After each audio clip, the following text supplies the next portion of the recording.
নমস্কার। আসলে আমি প্রথমেই আপনাদের কাছ থেকে ক্ষমা চেয়ে নিচ্ছি। আমার ভান্ডারে একটা প্রোগ্রাম ছিল, ওই প্রোগ্রাম অ্যাটেন্ড করে এখানে আসার কারণে আমার দেরি হয়েছে, এই জন্য আমি খুব দুঃখিত। তো যাই হোক, আজকে আমি এই পথসভায় আসতে পারার জন্য আপনারা যারা আজকে কষ্ট করে এখনো উপস্থিত আছেন তাদেরকে আমাদের সকলের তরফ থেকে আবারও ধন্যবাদ জানাচ্ছি। আসলে এই নির্বাচনকালীন সময় অনেক ধরনের বক্তব্য আমরা দিয়ে থাকি, কিন্তু আজকে থেকে নির্বাচন খুব কম সময় আমাদের আছে। বিগত দিনে আপনারা যখন থেকে মনোনয়ন আমাকে দল দিয়েছে, তার পরবর্তীতে আপনারা যারা এই নেতৃত্বে আছেন দীর্ঘ 17 বছর, আরো অনেক বছর ধরে, তারা সবাই আজকে একত্রিত হয়ে আমাদেরকে যে লক্ষ্য, সে লক্ষ্যে পৌঁছানোর জন্য যে আপনারা একত্রে কাজ করছেন, এটাই হলো সংগঠন।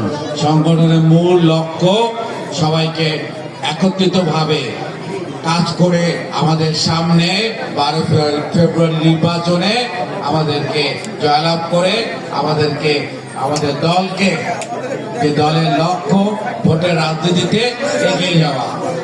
তো এই ভোটের রাজনীতিতে এই দলকে এগিয়ে নেওয়ার জন্য আমি যাব যে আজকে বিশেষ করে এই অত্র এলাকার যারা আপনারা আমাদের সনাতনী ভাই বোনরা যারা আছেন, মুরব্বীরা যারা আছেন, তাদের কাছে একটা বিশেষ অনুরোধ করতে।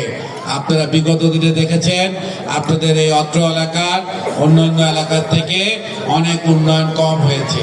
তো আজকে আমরা আপনাদের কাছে ওয়াদা দিতে চাই, আগামী দিনে ইনশাআল্লাহ আমাদের দল ক্ষমতায় আসবে এবং আপনাদের এই এলাকার যা যা অবহেলিত যে জনপদ আছে, স্কুল কলেজের অবস্থা খারাপ, এখানে আপনাদের শিক্ষার মানও ভালো না, সামগ্রিক অবকাঠামো উন্নয়নের ব্যাপারে আমরা প্রথমেই আপনাদের এই এলাকার, আপনাদের দইহারি, তারপর বলদিয়া, বিশেষ করে নদীর এপারে 6টি ইউনিয়নে আমরা কাজ করব।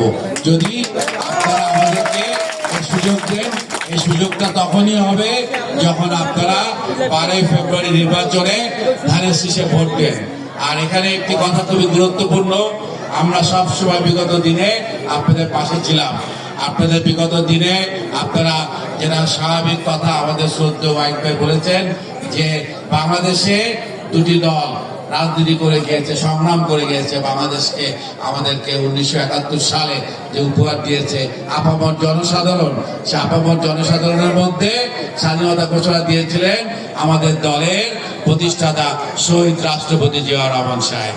এবং একই সাথে আমাদের এই বিগত দিনে যারা আমাদের ছিলেন স্বাধীনতা সপক্ষের শক্তি, আপনাদের যারা আমরা যে দল ছিল, যারা বিগত 5ই আগস্টের পরবর্তী আমাদের দেশে এখন তার অবস্থান নাই, তো তাদের অবদানও আমরা স্বীকার করি, কারণ তারা স্বাধীনতা সপক্ষের শক্তি।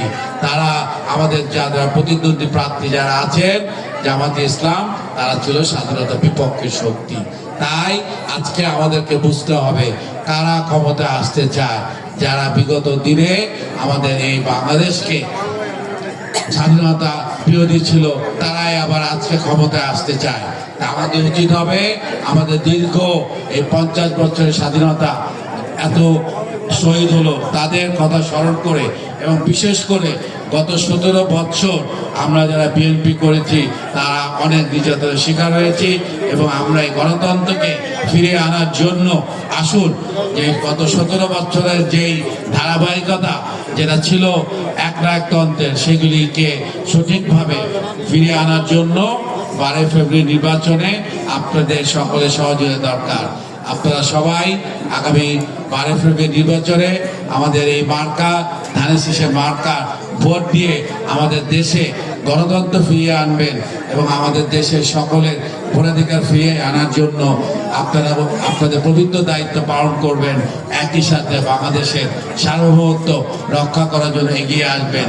এখানে কোনো রকম ভেদাভেদ রাখবেন না। আমরা আপনাদের পাশে ছিলাম, আপনাদের পাশে থাকবো এই ওয়াদা করছি। এবং আপনারা এটা জেনে খুশি হবেন যে আপনারা বিগত এই 1.5 বছরে দেখেছেন যে আমাদের এই নির্বাচন বানচাল করার জন্য এই জামাত বিভিন্ন সময় বিভিন্ন প্রোপাগান্ডা চালিয়েছে।